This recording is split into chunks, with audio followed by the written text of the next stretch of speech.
ఓం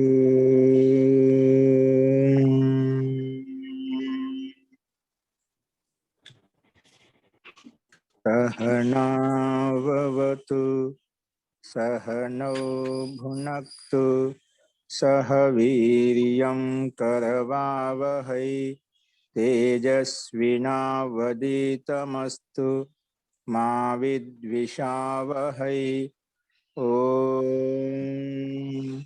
శాంతి శాంతి శాంతి. సర్వేభ్యో నమః. అందరికీ నమస్కారం అండి. నిన్నటి పాఠంలో ఏదైనా సందేహాలు ఉన్నాయా?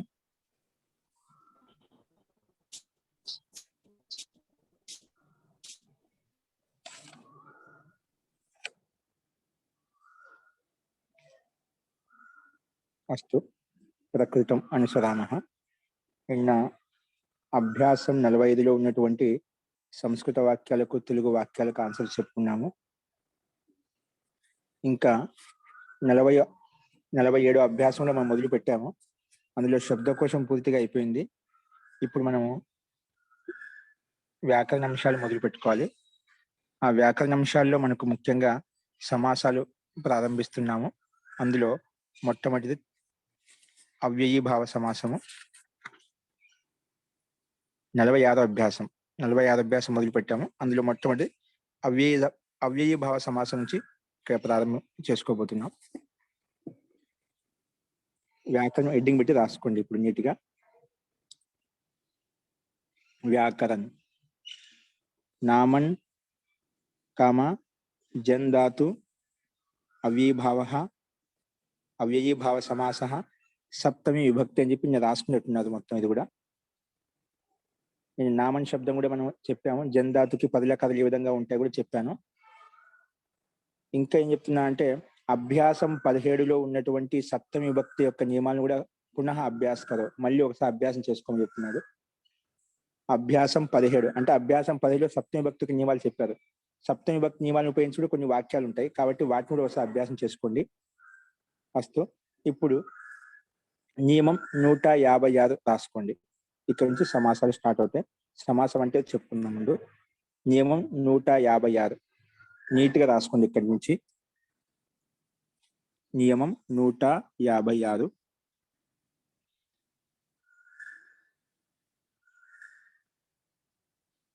రాసుకోండి. సమాసం అంటే ఏమిటి? సమాసం అంటే ఏమిటి?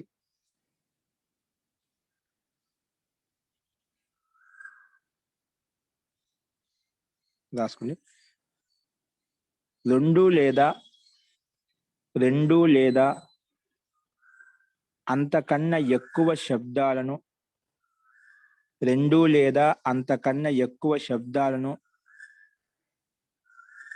కలపడాన్ని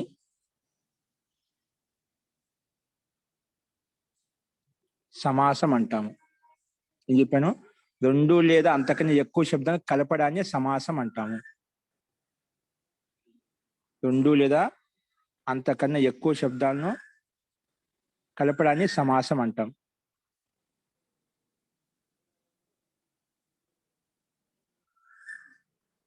ఇంకా సమాసం అంటే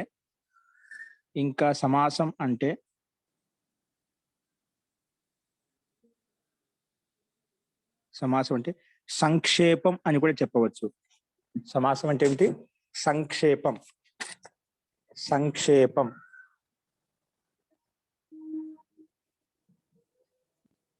సంక్షేపం అని కూడా చెప్పవచ్చు.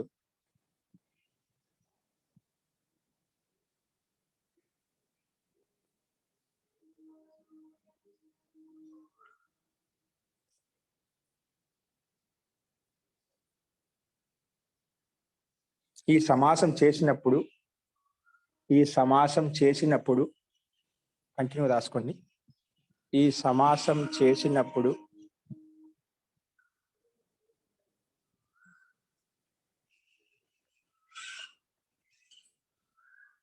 శబ్దాలకు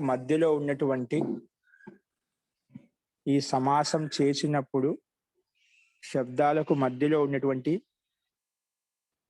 విభక్తులు ఉండవు. ఈ సమాసం చేసినప్పుడు శబ్దాలకు మధ్యలో ఉన్నటువంటి విభక్తులు ఉండవు.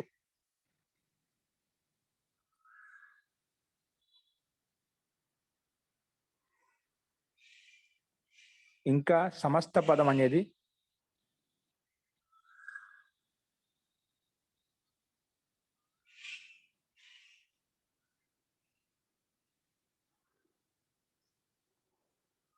సమస్త పదం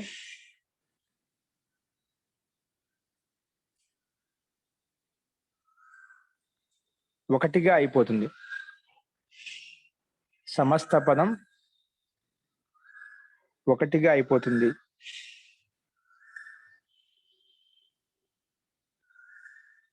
సమస్త పదం ఒకటిగా అయిపోతుంది. అంటే ఇక్కడ ఏ రకంగా అంటే మనము 2 లేదా అంతకన్నా ఎక్కువ శబ్దాలను సమాసం చేస్తామని చెప్పాం. అంటే 2 లేదా అంతకన్నా శబ్దాలు కలిపినప్పుడు అది సమస్త పదం అవుతుంది. ముందు భిన్న భిన్నమైన పదాలు ఆ 2 అంతకన్నా 3 2 అంతకన్నా ఎక్కువ పదాలు సపోజ్ 2 అనుకున్నాం. ఆ 2 పదాలను కలిపినప్పుడు ఒకే పదంగా మారిపోతుంది. ఆ 2 పదాలను కలిపినప్పుడు ఒకే పదంగా మారిపోతుంది. అంటే సమస్త పదంగా మారిపోతుంది. అందుకే ఒకే విధంగా ఉంటుందని చెప్పాను. ఒకటే విధంగా ఉంది అంటే ఒకటే అయిపోతుంది. అంటే ఒకే విధంగా అయిపోతుంది. సమస్త పదం అనేది ఒకటే ఉంటుంది. సమాసం చేసినప్పుడు మధ్యలో విభక్తులు ఏముండవు. అది సమస్త పదంగా ఉంటుంది. అంటే ఒకే పదంగా సమస్త పదంగా ఉంటుంది అంటే ఒకే పదంగా ఉంటుందని రాసుకోండి స్పష్టత కోసం. సమస్త పదము లేదా సమాసయుక్త పదము ఒకటే ఉంటుంది. సమస్త పదము లేదా సమాసయుక్త పదము ఒకటే ఉంటుంది. ఇంకా అంతిమంలో విభక్తి కూడా వస్తుంది. ఏదో ఒకటి అంతిమంలో ఏదో ఒక విభక్తి వస్తుంది. అంతిమంలో విభక్తి వస్తుంది. ఏదో ఒక విభక్తి అంతిమంలో ఏదో ఒక విభక్తి వస్తుంది.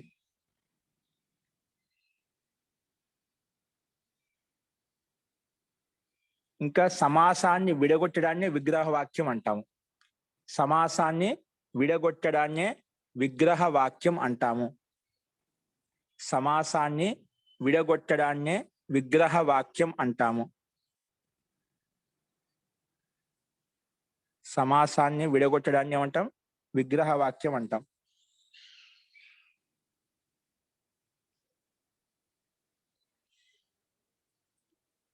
ఓకే అండి. ఇది సామాన్య సంక్షేప పరిచయం. ఏం చెప్పండి మళ్ళీ ఒకసారి రివిజన్ చేస్తున్నాను. ఒకసారి వినండి. దీంట్లో సందేహం ఉంటే మళ్ళీ అడగండి.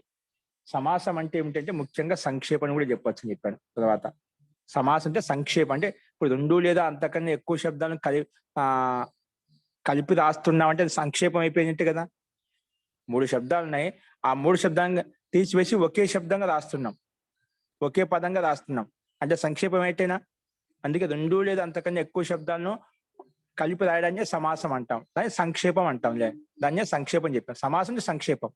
అంటే అనేక విభక్తులను ఒకే విభక్తిగా, అనేక వచనాలను ఒకే వచనంగా, అనేక లింగాలను ఒకే లింగంగా చెప్పడాన్ని సమాసం అంటాయి. ఈ రకంగా రాసుకోవచ్చు. ఏక విభక్తి, ఏకలింగం, ఏకవచనం చ సమాసః ఉచ్యతే. ఇది కూడా రాసుకోండి. లేదా అని చెప్పి ఇది కూడా రాసుకోండి కింద. లేదా అని అర్థం పెట్టి అనేక విభక్తులను ఒకే విభక్తిగా కింద రాసుకోండి. అనేక విభక్తులను ఒకే విభక్తిగా,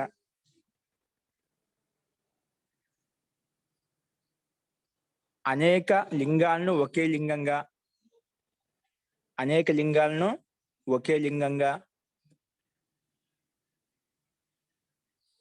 అనేక వచనాలను అనేక వచనాలను ఒకే వచనంగా, అనేక వచనాలను ఒకే వచనంగా చెప్పడాన్నే సమాసం అంటాము. చెప్పడాన్ని ఏమంటాము? సమాసం అంటాము. అర్థమైంది కదా. ఇప్పుడు భిన్న భిన్న విభక్తి, ఇప్పుడు రామ, లక్ష్మణ, సీత, భరత ఇవన్నీ శత్రుఘ్న భిన్న భిన్న శబ్దాలు. అట్లా అన్నిట్లో విభక్తి ఉందా? అన్నిట్లో లింగం ఉందా?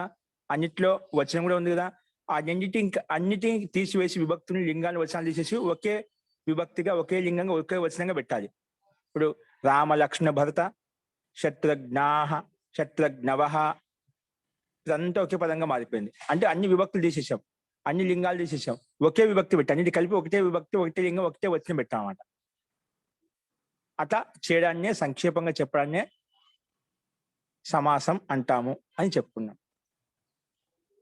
ఇప్పుడు దీంట్లో ఏదైనా సందేహం ఉందండి ఇప్పుడు చెప్పిన బిందువులో?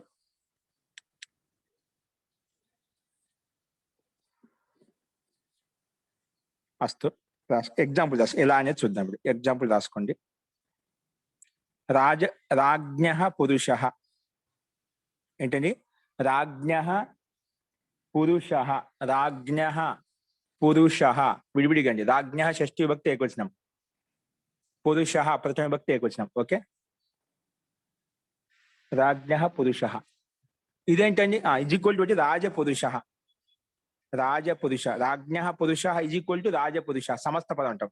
రాజ్ఞ పురుష రెండు భిన్న భిన్న పదాలు. రాజ్ఞ ఒక పదం, పురుష ఒక పదం. ఆ రెండు పదాలకు సమాసం చేశాం. సమాసం చేస్తే అయిపోయింది.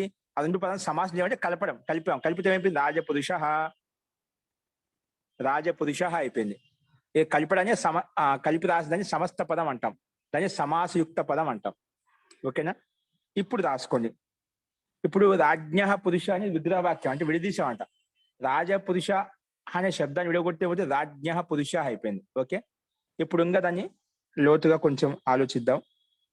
ఇంకా కింద రాసుకోండి. దాని కిందనే రాజ్ఞ గస్, రాజ్ఞ గస్ ఇది విభక్తి అండి. సు ఔజస్ అవుట్లో షష్ఠి విభక్తి ఏకవచనం. రాజ్ఞ గస్ కామ పురుషాసు, పురుషాసు, పురుషాసు. నేనేం చెప్పిన ఒక పాయింట్ ఇక్కడ పైన, సమాసం చేసినప్పుడు ఇప్పుడు దీంట్లో షష్ఠి అనే సూత్రం సమాసం అయిపోతుందండి.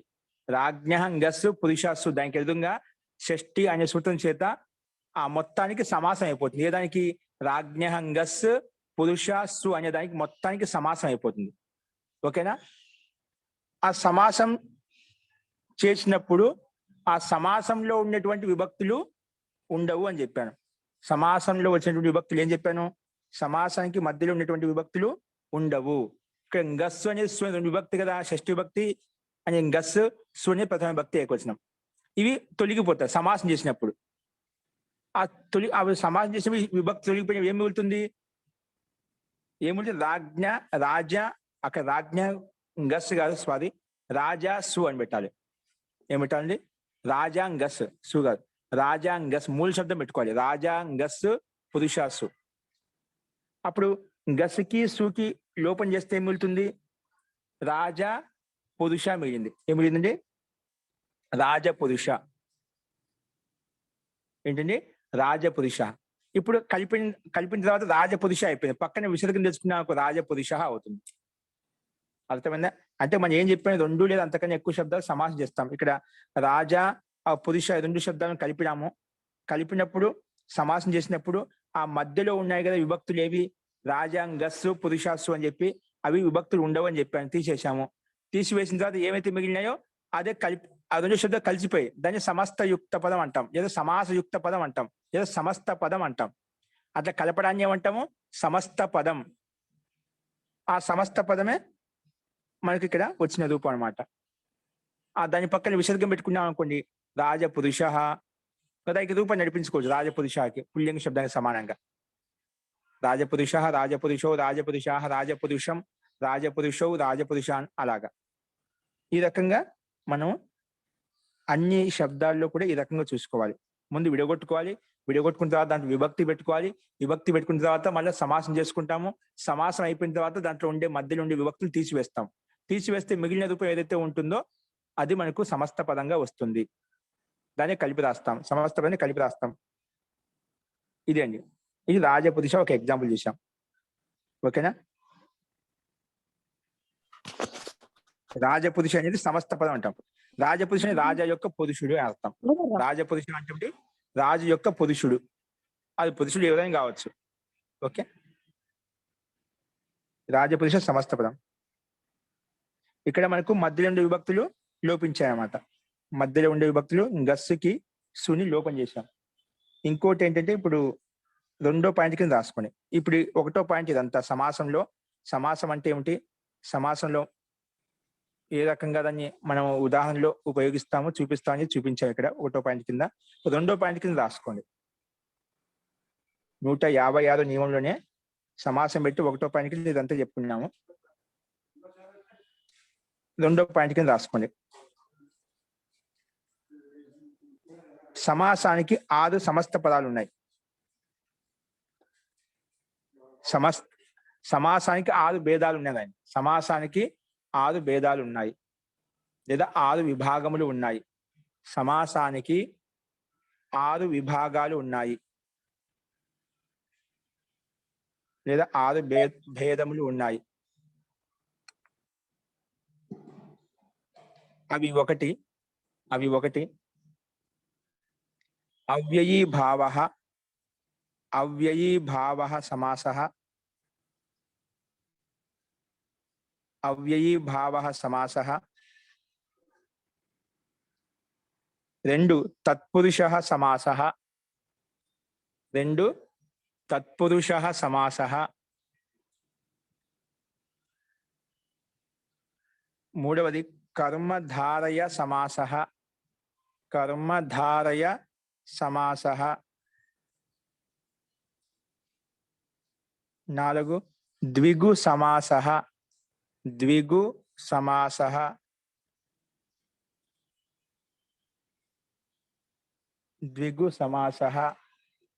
5 బహువ్రీహిః సమాసః. 5 బహువ్రీహిః సమాసః.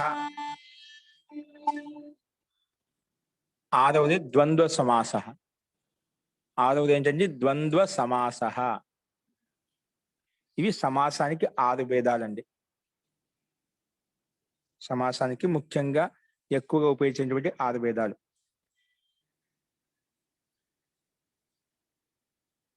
దీంట్లో అవాంతర చిన్న చిన్న సమాసాలు ఉంటాయి, కానీ ఇవన్నీ కూడా దీనికి ఇంకా ఏ సమాసాలు వచ్చినా అవన్నీ దీంట్లో ఈ సమాసాలకి అంతర్గతంగానే వస్తాయన్నమాట.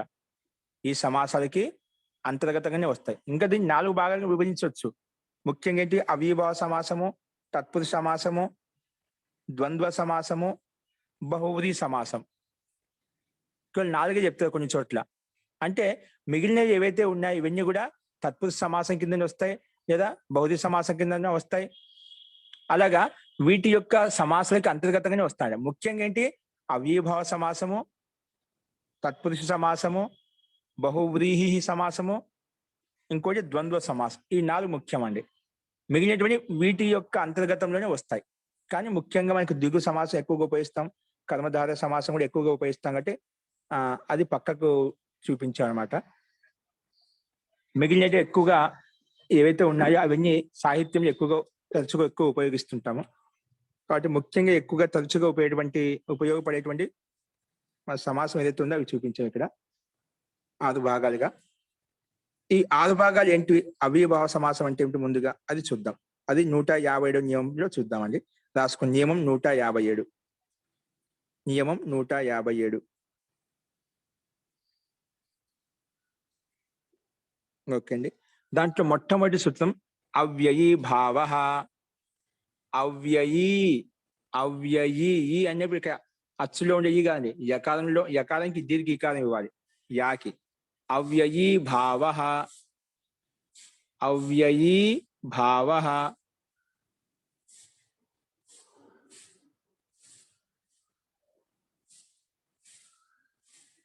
అవ్యయీభావః.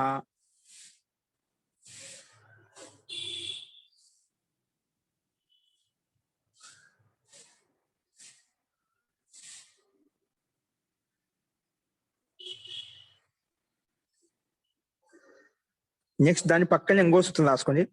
అవ్యయం విభక్తి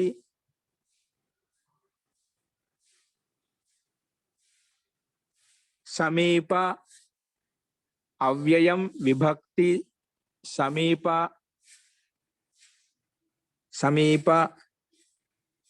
డాష్ పెట్టి క్లోజ్, బ్రాకెట్ క్లోజ్. ఇంకా చాలా పెద్దగా ఉంది సూత్రము.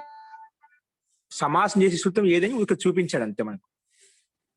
అవ్యయీభావ ఒక సూత్రం చెప్పాము, దాని పక్కనే అవ్యయం విభక్తి సమీప సమృద్ధి వృద్ధ్యర్థ భావాత్యయ అని చెప్పి ఇంకా చాలా పెద్ద సూత్రం ఉంది, మనకి అదంతా రాయాల్సిన అవసరం లేదు. చెప్పి అవ్యయం విభక్తి సమీప ఇడికి క్లోజ్ చేసేయండి, బ్రాకెట్ లో పెట్టుకోండి. ఇప్పుడు రాసుకోండి దీని యొక్క తాత్పర్యం. అవిభావ సమాసం అంటే ఏమిటి? ఓకేనా? అవిభావ సమాసం ఎలా గుర్తించాలి? ఇక్కడ అవిభావ సమాసమా, తత్పురుష సమాసమా, లేదంటే బహువ్రీహి సమాసమా, లేదంటే ద్వంద్వ సమాసమా, ద్విగు సమాసమా, కర్మధార సమాసం, ఏ సమాసం ఎలా గుర్తు చేస్తాం? అవ్యయీభావ సమాసం ఎలా గుర్తుపడతాము అంటే రాసుకోండి.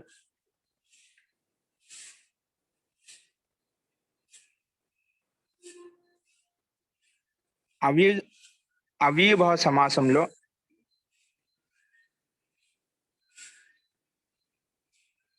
అవ్యయీభావ సమాసంలో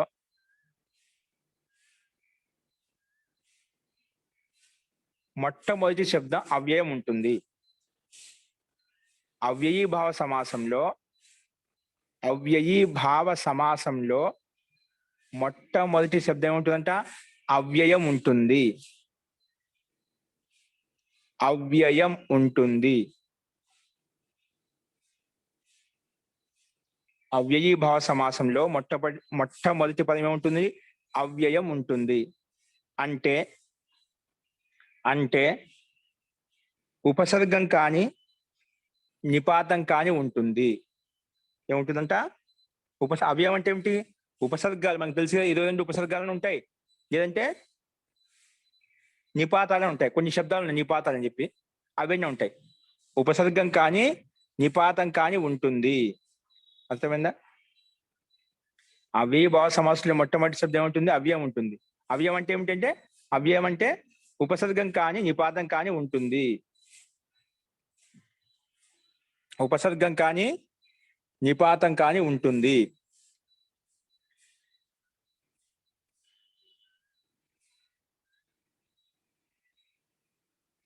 ఇంకా తరువాత శబ్దం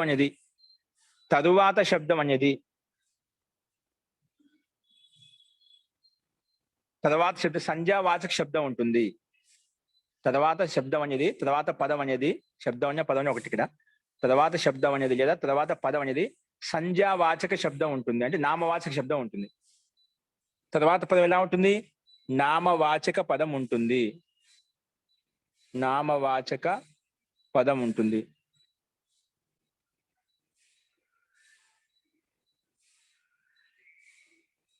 తరువాత పదం అనేది నామవాచక పదం ఉంటుంది.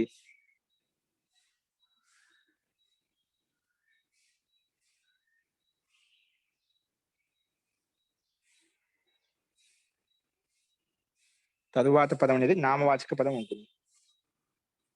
అర్థమైందండి? మనకు సమాసంలో కనీసం 2 పదాలు ఉంటాయి, 2 కన్నా ఎక్కువగా ఉండొచ్చు. ఇక్కడ 2 పదాలు ఏమిటి? మొట్టమొదటి పదంలో అవ్యయపదం ఉంటుందంట. అవ్యయపదం అంటే సర్వనా అవ్యయం అంటే ఉపసర్గం కానీ లేదా నిపాతం కానీ ఉంటుంది. సమాసం అంటే ఖచ్చితంగా 2 పదాలు ఉన్నాయి. దాంట్లో మొట్టమొదటి పదం ఏముంది? ఉపసర్గం కానీ నిపాతం కానీ ఉంటుందంట. రెండో పదం ఏముంటుంది? రెండో పదం నామవాచక శబ్దం ఉంటుంది. ఏముంటుంది? ఖచ్చితంగా ఏదైనా నామవాచక శబ్దమే ఉంటుంది. వాచక శబ్దం అని చెప్పాను. ఓకే, అస్తు.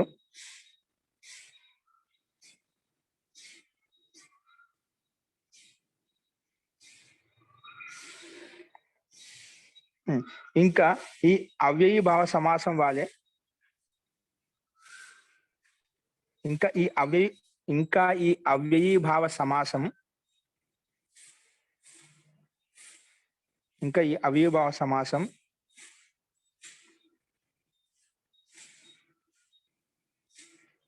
ఈ అవ్యయీభావ సమాసంలో ఉన్నటువంటి అకారాంత శబ్దాలు ఇంకా ఈ అవ్యయీభావ సమాసంలో ఉన్నటువంటి అకారాంత శబ్దం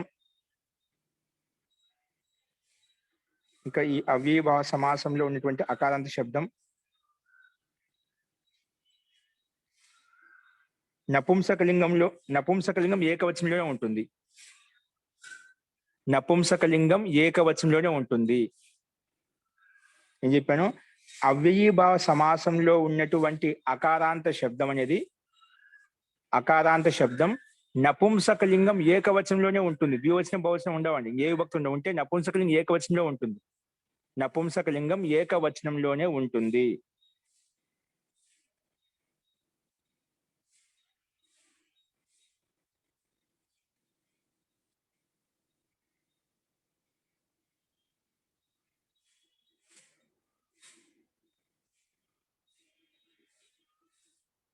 నపుంసకలింగం ఏకవచనంలో ఉంటుంది. ఇక్కడ ఏమని చెప్పాను? అవ్యయభావ సమాసంలో ఉన్నటువంటి అకారాంత శబ్దం నపుంసకలింగం ఏకవచనంలో ఉంటుందని చెప్పాను. అకారాంత శబ్దం నపుంసకలింగం ఏకవచనం ఉంటుంది. అంటే అకారాంతం లేనివి మామూలుగా అవ్యయాలు ఉంటాయి. అకారంతో ఉంటే నపుంసకలింగం ఏకవచనం చెప్పాం. అకారాంతం లేవు అనుకోండి, అవి అవ్యయ పదాలుగా ఉంటాయి. అందుకే అన్య శబ్దాలు అవ్యయంగా ఉంటాయి. రాసుకోండి. అన్య శబ్దాలు అంటే అవ్యయంగా ఉంటాయి.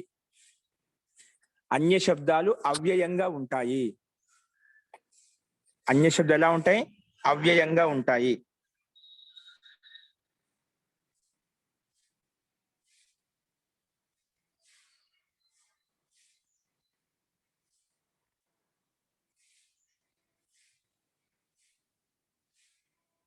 అన్య శబ్దాలు అవ్యయంగా ఉంటాయి. ఓకే, ఇప్పుడు రాసుకోండి.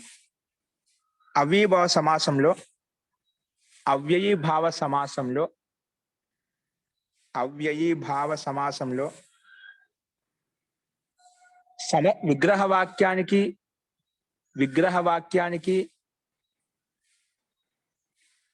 అవ్యయీభావ సమాసంలో విగ్రహవాక్యానికి సమస్త పదానికి తేడా ఉంటుంది.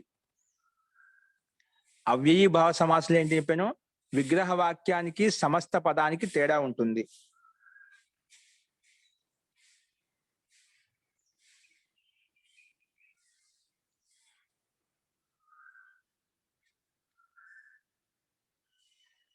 అవ్యయీభావ సమాసంలో విగ్రహవాక్యానికి సమస్త పదానికి తేడా ఉంటుంది.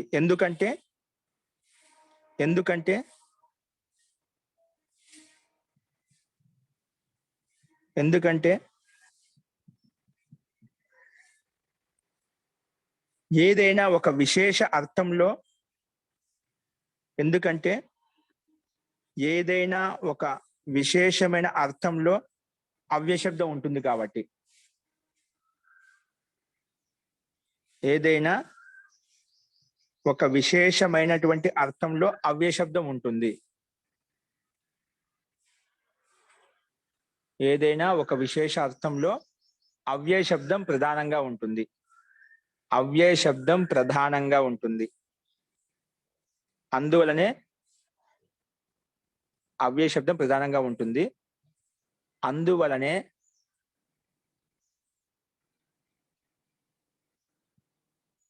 అవ్యయీభావ సమాసంలో అవ్యయం ప్రధానంగా ఉంటుంది. అందువలనే అవ్యయీభావ సమాసంలో అవ్యయం అనేది ప్రధానంగా ఉంటుంది. అవ్యయీభావ సమాసంలో అవ్యయం అనేది ప్రధానంగా ఉంటుంది. అవ్యయీభావ సమాసంలో అవ్యయం అనేది ప్రధానంగా ఉంటుంది.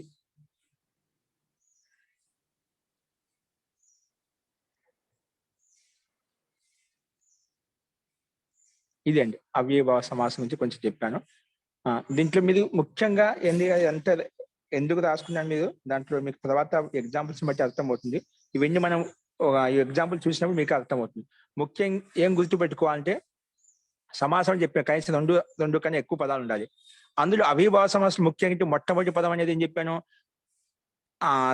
నిపాతం కానీ ఉపసర్గం కానీ ఉంటుంది. అది గమనించాలి. అవ్యయీభావ సమాసంలో అవ్యయీభావ సమాసం ఎలా ఐడెంటిఫై చేయాలి, ఎలా గుర్తించాలి అంటే, మొట్టమొదటి పదం అవ్యయ పదం ఉంటుంది. అవ్యయ పదం అంటే ఏం చెప్పాను? నిపాతం కానీ ఉపసర్గాలు కానీ ఉంటాయి ఖచ్చితంగా. మొట్టమొదటి దాన్ని అవ్యయాలు అంటాం. తర్వాత నామవాచక శబ్దం ఉంటుంది, ఏదో ఒకటి సంధ్యావాచక శబ్దం ఉంటుంది. ఇది అట్లా గుర్తుపెట్టాలి. అందువల్ల ఈ నిపాతం కానీ ఉపసర్గం కానీ తర్వాత నామవాచక శబ్దం ఉంటే అది మనకు ఐడెంటిఫై చేయొచ్చుది అవ్యయభావ సమాసం అని చెప్పి. అందులో దీనికి ఏ దానికి ప్రాధాన్యత ఉంటుందంటే అవ్యయానికే ప్రాధాన్యత ఉంటుంది. అంటే ఉపసర్గానికి కానీ నిపాతానికి కానీ ప్రాధాన్యత ఉంటుంది అవ్యయభావ సమాసంలో. అందుకే అవ్యయభావ సమాసంలో అవ్యయం ప్రధానంగా ఉంటుంది. అంటే అవ్యయం యొక్క అర్థం ముఖ్యంగా ఉంటుంది. అవ్యయభావ సమాసంలో అవ్యయం యొక్క అర్థమే ప్రధానంగా ఉంటుంది. అది గుర్తుపెట్టుకోవాలి.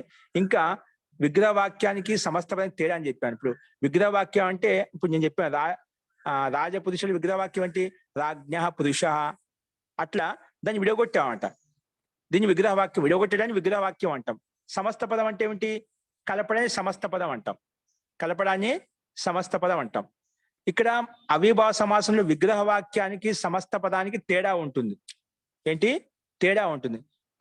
వేద సమాసంలో విగ్రహవాక్యంలో ఏవైతే ఉన్నాయో, విగ్రహవాక్యంలో ఏవైతే పదాలు ఉన్నాయో వాటిని కలుపుతాం. ఇక్కడ అవిభావ సమాసంలో అలా కాదు. ఎందుకంటే అవిభావ సమాసంలో అర్థం ఒక విశేషంగా ఉంటుంది, పక్కన నామవాచక శబ్దం ఉంటుంది. కాబట్టి ఒక విశేష అర్థాన్ని ఇస్తుంది. కాబట్టి అవ్యయ పదం అనేది అక్కడ కొన్ని శబ్దాలు మారుతాయి. సమస్త పదంలో విగ్రహవాక్యంలో ఒక రకంగా ఉంటుంది, కానీ సమస్త పదంలోకి వచ్చేసరికి కలిపి రాసేసరికి ఇంకో రకం. అంటే విగ్రహంలో ఎటువంటి శబ్దాలు వచ్చి యాడ్ చేస్తాం అన్నమాట. అవి ఎలాగో ఇప్పుడు చూద్దామండి. అందుకే తేడా ఏంటనేది ఏంటంటే సమస్త పదం విగ్రహవాక్యం ఒక రకంగా ఉంటుంది, సమస్త పదం కలిపి రాసేటప్పుడు ఇంకో రకంగా రాస్తాం. అది గుర్తుపెట్టుకోండి. అది ఇప్పుడు ఎగ్జాంపుల్లో చూస్తే మీకు అర్థమవుతుంది. రాసుకోండి, ఎగ్జాంపుల్ రాసుకోండి. ఇప్పుడు ఇంతవరకు చెప్పిన దాంట్లో ఎవరికైనా సందేహం ఉందా? మహోదయ నిపాతం అంటే ఏమో తెలియదు. నిపాతం అంటే కొన్ని శబ్దాలకు నిపాతని పేరు పెట్టారు మహర్షి పాణిని. మీకు చెప్తా అండి అవి నిపాతాలు ఏవేవండి. ఇప్పుడు ఎగ్జాంపుల్ వచ్చినప్పుడు చెప్తా అంట. కొన్ని శబ్దాలు ఇచ్చేసి వీటన్నిటి నిపాతాలు అంటాము. స్వరాది నిపాతం అవ్యయం, స్వరాది నిపాతం అవ్యయం అనే అష్టాదశ సూత్రం వస్తుంది మనకు రాబోయే. అప్పుడు వ్యాకరణం చెప్పుకుంటాను, అందులో వస్తాయన్నమాట. నిపాతం కొన్ని చ వా, ఇప్పుడు ఉన్నాయి కదా చ అంటే వా అని కొన్ని శబ్దాలు వా చెప్తుంటాం, అది చ అంటే మరియు అని చెప్తాం. అటువంటి కొన్ని శబ్దాలు ఇంకా చాలా ఉన్నాయంట. వాటన్నిటికీ కొన్నిటికి నిపాతాలు అని చెప్పి మహర్షి పాణి గణపాఠంలో చెప్పాడు అనమాట. ఏం చెప్పాడు? ధాతు పాఠంలో కొన్ని ధాతులు ఇచ్చి వాటికి ధాతులు అని చెప్పాడు.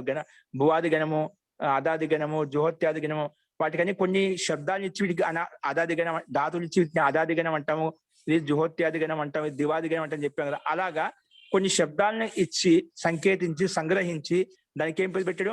ఇవన్నీ నిపాతాలు అని చెప్పాడు అనమాట. ఇవన్నీ ఇప్పుడు మన 22 ఉపసర్గాలు ఉన్నాయి. ఇవి 22కు పదాలకు ఏం చెప్పి వీటిని ఉపసర్గాలు అంటాము అని ఏ రకంగా చెప్పాడో నిపాతాలు కొన్ని ఉన్నాయి. అవి నిపాతాలు చెప్తాయి ఎగ్జాంపుల్స్ వచ్చినప్పుడు. ఇప్పుడు అలాగా ఉపసర్గాలు ఉండాలి, నిపాతాలు గాని ఉండాలి. వాటికి అవ్యయం అని పేరు. వాటికి అవ్యయం అని పేరు. అవి ఏంటివి నిపాతం చూద్దాం, ఇప్పుడు వస్తాయి. ఓకే, ఇంకా అండి అస్తు రాసుకోండి. ఇక్కడ మొట్టమొదటి ఎగ్జాంపుల్ రాసుకోండి. సప్తమి అర్థంలో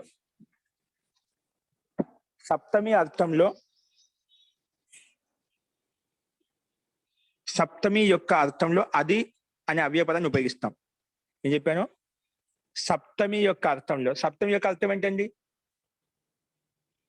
అందున్ వస్తుంది, అధిక అందున్ నా సప్తమి కదా.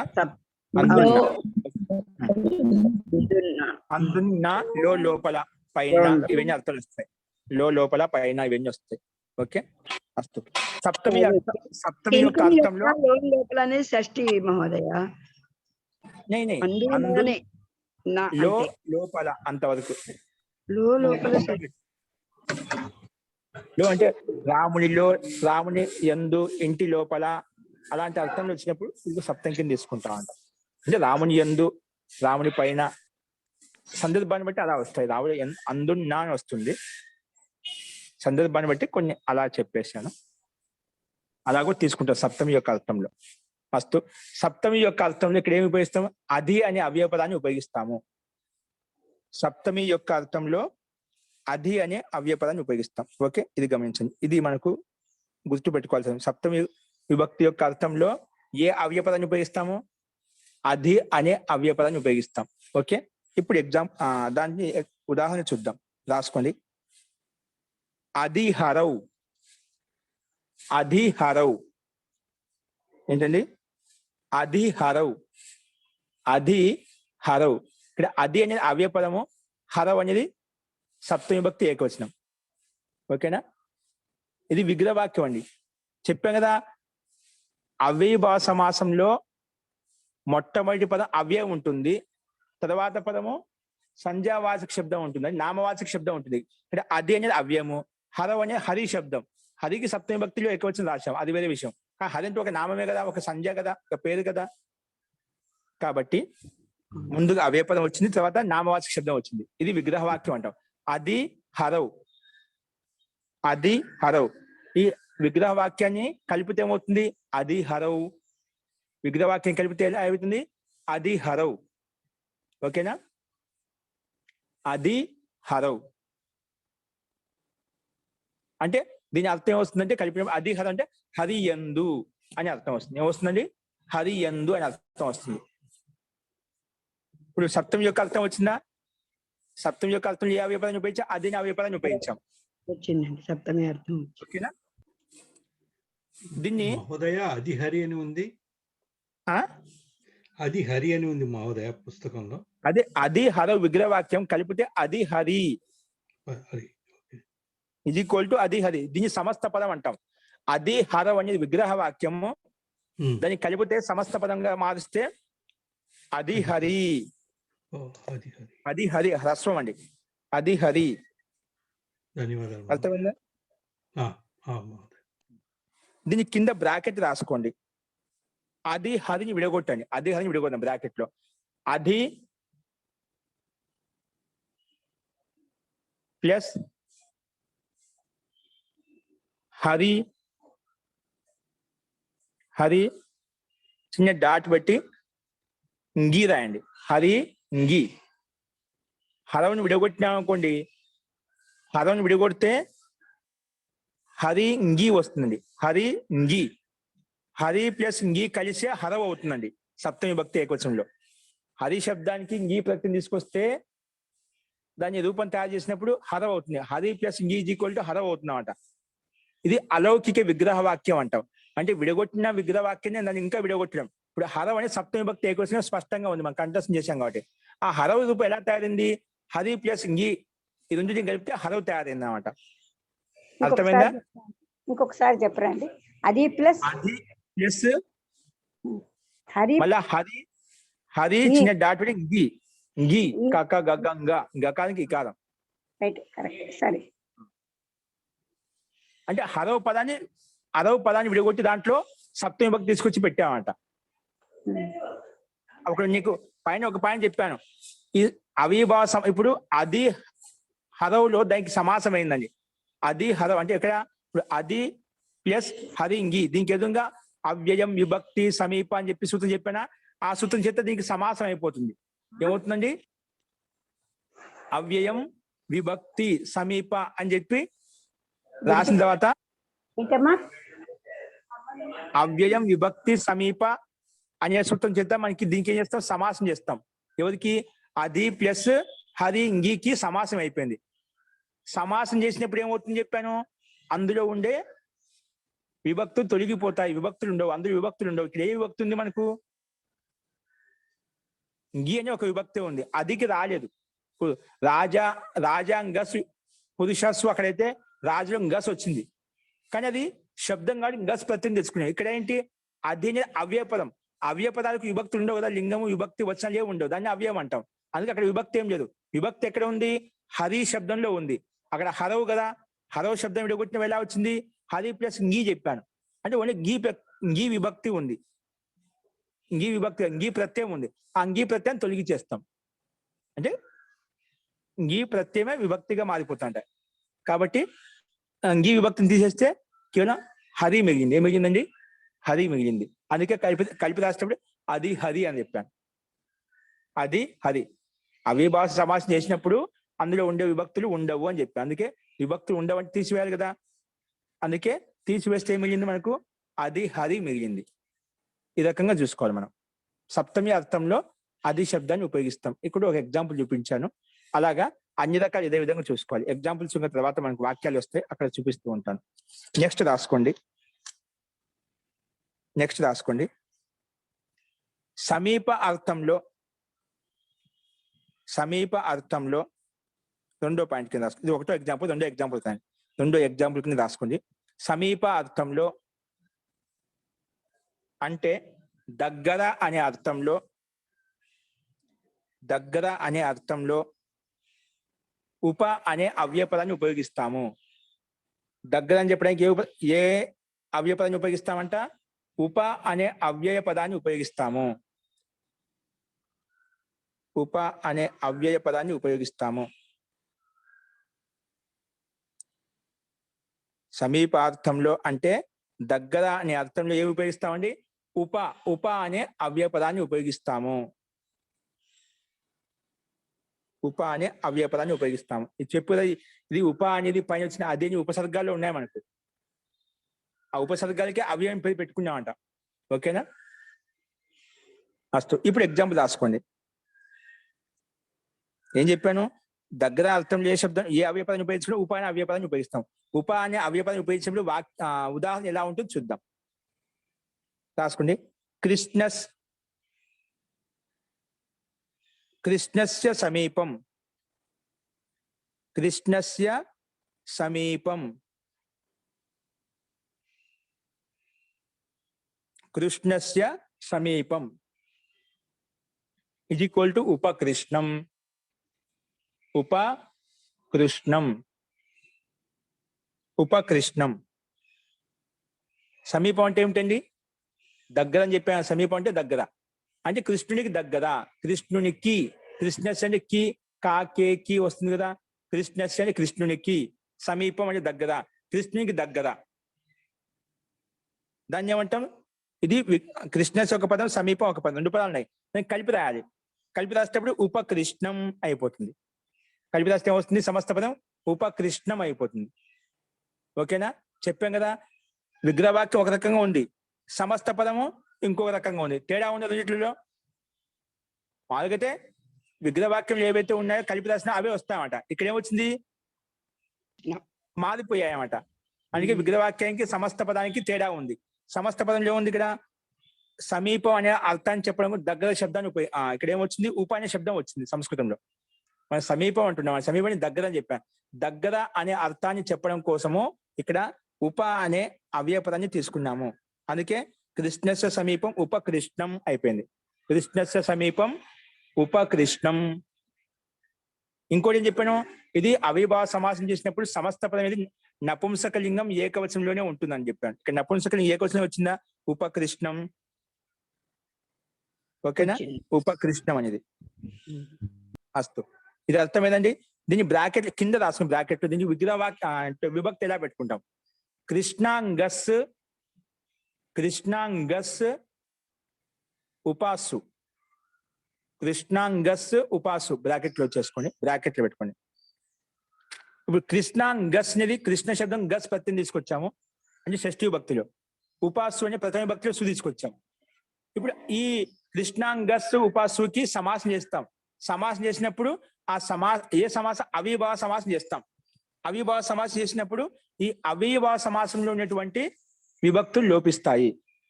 అంటే గస్ విభక్తి లోపిస్తుంది, సు విభక్తి ప్రథమ విభక్తిలో వచ్చిన సు అనేది లోపిస్తుంది. అప్పుడు ఏం మిగులుతుంది? కృష్ణ ఉప మిగులుతుంది. కృష్ణ ఉప మిగిలినప్పుడు ఆ కృష్ణ అనే కృష్ణ ఉపాలో ఉండే ఉప శబ్దం ముందుకు వస్తుంది, కృష్ణ శబ్దం తర్వాత వచ్చేస్తుంది. కృష్ణ శబ్దం ముందుకు వస్తుంది, క్షమితం, ఉప అనే పదం ముందుకు వస్తుంది, కృష్ణ శబ్దం తర్వాత వస్తుంది. మన విగ్రహవాక్యంలో ఏంటి? ఉపకృష్ణం అని పెట్టాం. కృష్ణస్య సమీపం. కృష్ణస్య అనే పదం ముందుగా ఉంది. కృష్ణస్య పదం ముందుగా ఉంది. ఉప అనే అవ్యయం తర్వాత ఉంది. కాబట్టి అది సమస్త పదంలోకి వచ్చేసరికి ఉప అనే ముందుకు వచ్చింది, కృష్ణ తర్వాత వచ్చేసింది. దాంట్లో అమ్మ విభక్తిని కలిపితే సుకి అమ్మ చేస్తే ఉపకృష్ణం అయిపోయింది అనమాట. ఓకేనా? అస్తు. ఇది రెండో ఎగ్జాంపుల్. దీంట్లో ఒక సందేహం ఉందా అండి? దీంట్లో ఒక సందేహం ఉందా? ఒక్క సందేహం అండి. ఉపా తర్వాత సు ఎందుకు ఉందండి? ఉపసర్గ కదా. అస్తు. ఉత్తమం. అవసరం లేదండి. ఓకేనా? తీసివేయండి. ఇప్పుడు అది సు అని పెట్టచ్చు అక్కడ. ఎందుకంటే అవ్యయపదం అంటే దాంట్లో విభక్తులు ఉండవు. విభక్తి లింగం వచ్చినా ఉండదు. అంటే కొంచెం అర్థం కావడానికి రెండు విభక్తి తీసివేస్తున్నాం చూపించడం కోసం. రాజ్య పురుష రాజాంగస్ ఉపాసు అని పురుషస్సు అని చెప్పాం కదా. ఆ రకంగా మీకు కొంచెం అర్థం కావడానికి చెప్పాను, కానీ అవసరం లేదు, ఇక్కడ పెట్టుకోకూడదు. వీరికి ఉపాయం పెట్టేసింది. ఉపాకి పక్కన విభక్తి రాదు. ఏం పెట్టుకుంటాం మనము? కృష్ణాంగస్సు ఉప అని పెట్టేసింది అంతే. కృష్ణాంగస్సు ఉప. ఓకే, ఉత్తమం. తో దీన్ని సమాసం చేసి, ఏ సమాసం? అవిభావ సమాసం. ఏమిది అవిభావ సమాసం అయినప్పుడు అవిభావ సమాసం ఉన్నటువంటి విభక్తులు లోపిస్తాయి. విభక్తులు లోపి ఏముంది? ఒకటే విభక్తి, గస్ విభక్తి, అది లోపిస్తుంది. ఓకేనా? అలా లోపించినప్పుడు మనకు ఏం మిగులుతుంది? కృష్ణ ఉప మిగిలింది. దాన్ని కలిపి రాసేటప్పుడు నియమ ప్రకారంగా సంధి ఒక ప్రక్రియ ఉందన్నమాట. ఆ ఉపాన్ని ముందు తీసుకొస్తాము, కృష్ణ తర్వాత వెళ్ళిపోతుంది. మొత్తం కలిపి చెప్తే ఉపకృష్ణం అయిపోయింది. ఓకే, అంటే కృష్ణుడికి దగ్గర అని అర్థంలో, దగ్గర అనే అర్థంలో ఉపా శబ్దాన్ని ఉపయోగించాం ఇక్కడ. ఉపకృష్ణం అంటే కృష్ణుడి దగ్గర. జీ, అది కూడా ఉపసర్గే కదండి మహోదయ, అది కూడాను. ఏది? అది ఉపసర్గమే. మరి అక్కడ అదిసు అది ఎంత ఎందుకు వచ్చింది? చెప్పలేదు అక్కడ అదిశు అని చెప్పలేదు. అదే అందుకే వాళ్ళు పట్టుకున్నాను అనమాట.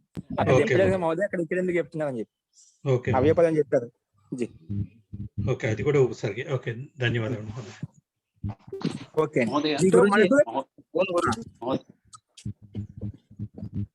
జీ చెప్పండి. ఈ కృష్ణం అని వచ్చింది కదా, అమ్ము అది ఎట్లా వచ్చిందో కొంచెం. అది మనకు సు అనండి. ఇక్కడ మనకు సు ఔ జస్ అమ్ ఔట్ షస్ టాభ్యాభ్యస్. మీరు ఆ వ్యాకరణం ఉన్నదా లేదో? మరి ఉన్నదా? ఉన్నాను. అంటే అమ్మ రెండోది పెడతామా? ద్వితీయ విభక్తి ఒకటోది సు తీసుకొచ్చి పెడతాము. సు తీసుకో, సూకే ఇది నపుంసక. అతోం అనే ఒక సూత్రం ఉందండి. ఏంది? అతోం అనే ఒక సూత్రం వస్తుంది మనకు, సమాసాలు వస్తాయి. ఇంకప్పుడు నపుంస అకారాంతానికి పక్కలో సూస్థానం అమ్మ వస్తుందని చెప్తుంది. నపుంసకంలో ఉండేటువంటి అకారానికి సూస్థానంలో అమ్మ వస్తుందని చెప్తున్నాం. అంటే ప్రథమ విభక్తిలో ఉండే సూకి అమ్మ అవుతుంది. అమ్మ అయినప్పుడు మళ్ళీ అమి పూర్వ వచ్చి కలిపేస్తుంది. అందుకే ఆ రకం కృష్ణ ఉపకృష్ణం అయిపోయింది. సూస్థానంలో అమ్మ వస్తుందండి. ఏ సూత్రము? అతోం. అకారాంతాద్ నపుంసకాద్ ఉత్తరస్య సూస్థానే అమ్ ఆదేశ భవతి. నపుంసకలింగంలో ఉన్నటువంటి అకారాంతానికి పక్కలో ఏదైతే సు ఉందో ఆ సుస్థానంలో అమ్మ వస్తుంది. అందుకే అమ్మ వస్తే అది ఉపకృష్ణం అయిపోయింది. అంత లోతుగా ఎందుకు వెళ్ళడం ఇక్కడ అని చెప్పలేదు. ఓకేనా? మొత్తానికి సమస్తమే ఈ రకంగా మనకి ఇక్కడ కేవలం ఉప అనే అవ్యపదాన్ని చూపించాలి. ఇక్కడ ఉప అనే పదానికి ప్రాధాన్యత చూడండి. అవ్యభావ సమాసం నేను చెప్పాను. అవ్యభావ సమాసంలో అవ్యయానికి ప్రాధాన్యత ఉంటుంది అని చెప్పాను. అవ్యభావ సమాసంలో ప్రాధాన్యత ఉంటుంది, అవ్యయానికి ప్రాధాన్యత ఉంటుందని చెప్పాను. ఇక్కడ అవ్యయం ఏంటి? అదిలో అది శబ్దం చెప్పాను. అది అంటే అవ్యయం. ఇక్కడ దాని యొక్క అర్థం ప్రాధాన్యంగా ఉంది. ఏంటది? హరియందు. హరియందు అనే పదం ఏదో చెప్తున్నా ఇక్కడ. అది అనే ఉపసర్గం ఉంది కాబట్టి మనకి అర్థం వస్తుంది. ఇక్కడ ఉపకృష్ణం అన్నప్పుడు కృష్ణుడి దగ్గర, కృష్ణుడు ముఖ్యంగా కృష్ణుని దగ్గర అని చెప్పడం ముఖ్యం. ఇక్కడ దగ్గర అనే పదం ఏంటి? ఏం సూచిస్తుంది? మనకి ఉప శబ్దం సూచిస్తుంది. కానీ ఉప అనే పదానికి ఇక్కడ ప్రాధాన్యత. ఉప అనే పదానికి ప్రాధాన్యత. మహోదయ, ఇక్కడ మనము అవ్యయాలకు కూడాను సుబంతం చేయాలి మహోదయ, లేకపోతే మనకి ఆ పదం కాదు కదా. అది తర్వాత సులోపాల తర్వాత చేయొచ్చు, కానీ అవ్యయం కూడా సుబంతం ఉండాలి. అంటే ఇప్పుడు ఎందుకంటే మనం అన్ని అవ్యయ పదాలకి ఉపసర్గాలకే అవ్యయం పేరు పెట్టుకున్నామండి. ఆ రకంగా తీసుకొచ్చాం అనుకోండి, ఇంకా ప్రక్రియ చాలా లోతుకి వెళ్ళి చెప్పాల్సి వస్తుంది అన్నమాట. అంత కన్ఫ్యూజ్ కాకుండా అవ్యయ పదాలకు మనకు ఒకటి నేర్చుకున్నాం. అవ్యయం అంటే లింగము విభక్తి వచనం లేని అవ్యయం అంటాము. ఏంటి? లింగము విభక్తి వచనం లేని అవ్యయం అంటాం. మనం వ్యాకరణ చెప్పడం లేదు ఇక్కడ. ఓకేనా? ఇక్కడ విభక్తి రావు. దానికి ఒక వేద సూత్రం వచ్చేసి ఈ ఉపసర్గాలకు అవ్యయం అని పేరు పెడుతుంది.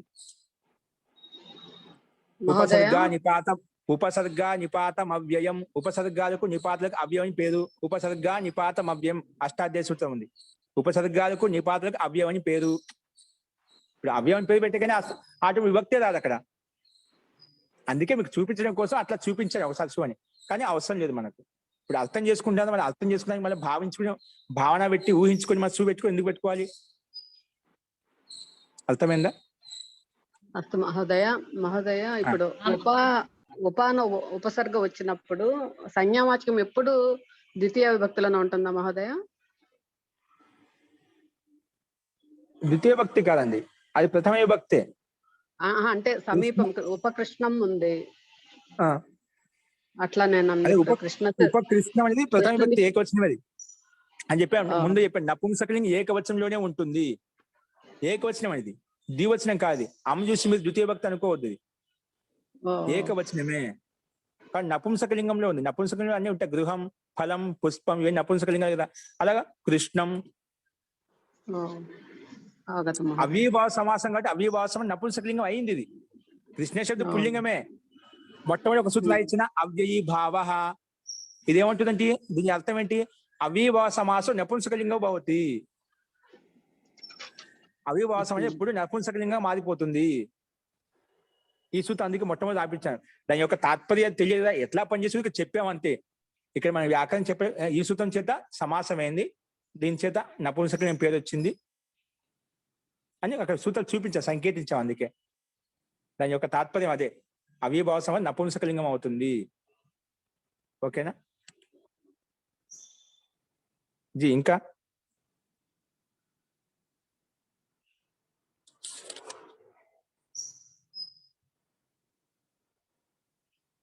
అందుకే ఇక్కడ ఉపకృష్ణం అన్నప్పుడు ఉప అనే పదానికి ప్రాధాన్యత. ఉప అంటే దగ్గర, దగ్గర అర్థాన్ని సూచిస్తుంది. దగ్గర అనే పదానికి ప్రాధాన్యతని ఇస్తుంది అనమాట. ఇప్పుడు అందుకే కృష్ణుడి దగ్గర అని చెప్పడం ముఖ్యం.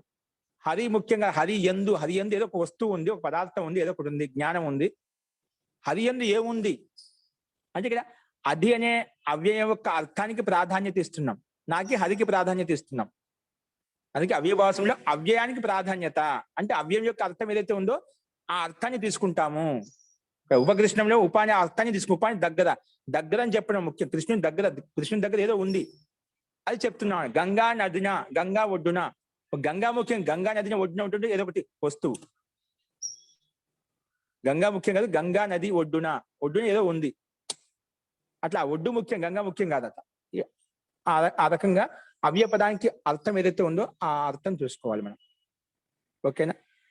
ఇలాగ ఇంకోటి ఎగ్జాంపుల్ రాసుకోండి. ఉపకులం ఎగ్జాంపుల్, దీనికి ఎగ్జాంపుల్ ఉపకులం. ఉపకులం దీనికి విగ్రహవాక్యం ఏంటి? కులస్య సమీపం. విగ్రహవాక్యం ఏంటి? కులస్య సమీపం. ఓకే, దాన్ని ఉపకులం అంటే సేమ్ దీని లెక్కనే. కులస్య సమీపం ఉపకులం అంటే కులానికి దగ్గర. కులం అంటే ఒక కుటీరం ఉంటుంది. కులం అంటే ఒక కుటీరం అర్థం చేసుకోవాలి ఇక్కడ. కులస్య సమీపం ఉపకులం. ఓకే, ఇక్కడ ఉప వచ్చింది. నెక్స్ట్ ఉపగంగం రాయండి. ఉపగంగం ఎగ్జాంపుల్, ఇంకో ఎగ్జాంపుల్ ఉపగంగం. దీని విగ్రహవాక్యం ఎలా వస్తుంది? గంగాయాహ సమీపం. గంగాయాహ సమీపం అంటే సమీపే అవుతుంది కదా, సప్తమి. సప్తమి ఎందుకు వస్తుందండి? గంగాయాహ, గంగా నదికి దగ్గర. సప్తమి ఎందుకు వస్తుంది? అది సప్తమి యొక్క ఉదాహరణ చెప్పుకునే మనం షష్ఠీ భక్తి. గంగాయాహ సమీపం. ఇక్కడ అంటే ఇందులో పుస్తకంలో కృష్ణస్య సమీపే అని ఇచ్చాడు కదా, అందుకని ఇది కూడా సమీపే వస్తుంది అనుకుంటున్నాను. కృష్ణస్య సమీపం ఎక్కడ ఇచ్చాడని? అక్కడ ఇచ్చాడు విగ్రహం. అంటే కృష్ణునికి సమీపం, దగ్గరలో అని అర్థం చూపించాడు. అన్నిటికీ సప్తమి రాదా? అది సప్తమికి ప్రాధాన్యత. సప్తమి అంటే విభక్తి ఇలాంటి అర్థం, దగ్గర అర్థంలో అని చెప్పడం కోసం అంటది అంతే. సమీపే అంటే లో, ఏ అర్థంలో? సమీపార్థంలో అంటే దగ్గర అర్థంలో. ఇక్కడ ఆ రకంగా నేను చూపించడం కోసం గంగాయాహ సమీపే అట్లా వీరికి అర్థం ఈ అర్థంలో వచ్చిందని చెప్పడం కోసం నేను డైరెక్ట్ విగ్రహవాక్యం చెప్తున్నాను కదా. ధన్యవాదాలు. అందుకే అవసరం లేదు. గంగాయాహ సమీపం డైరెక్ట్ విగ్రహవాక్యం చెప్తున్నా, ఈ అర్థంలో చెప్పడం లేదు. అది మనం ముందే రాసుకున్నాం కదా. సమీపార్థంలో ఉపశబ్దాన్ని ఉపయోగిస్తాము. సమీపార్థంలో ఉపశబ్దాన్ని ఉపయోగిస్తా అని చెప్పాం కదా. ఓకేనా? అందుకే మళ్ళీ విశేషంగా పక్కన పెట్టాల్సిన అవసరం లేదు. డైరెక్ట్ విగ్రహవాక్యం అర్థం. గంగాయాహ సమీపం ఈజ్ ఈక్వల్ టు ఉపగంగం అంటే గంగాకి దగ్గర. ఓకేనా? గంగాకి దగ్గర. ఉపయమునం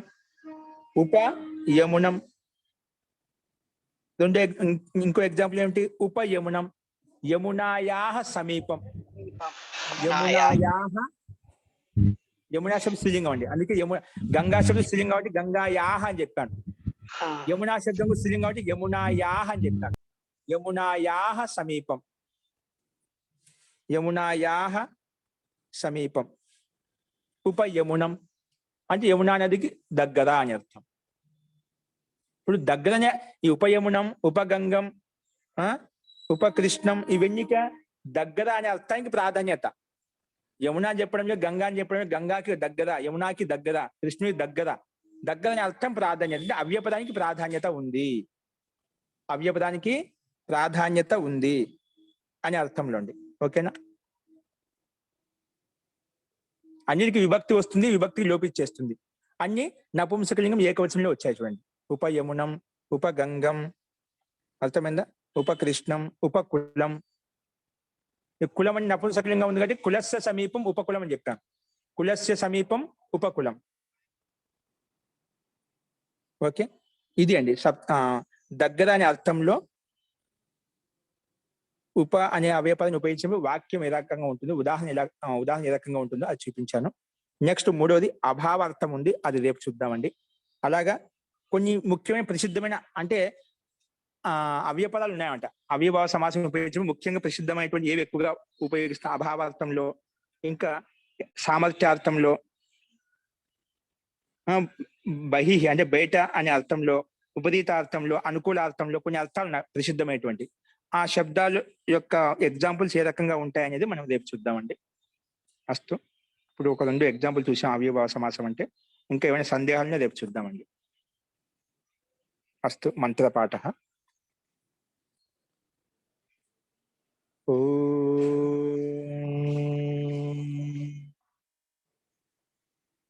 సర్వే భవంతు సుఖినః, సర్వే సంతు నిరామయాః, సర్వే భద్రాణి పశ్యంతు, మా కశ్చిద్ దుఃఖభాగ్ భవేత్.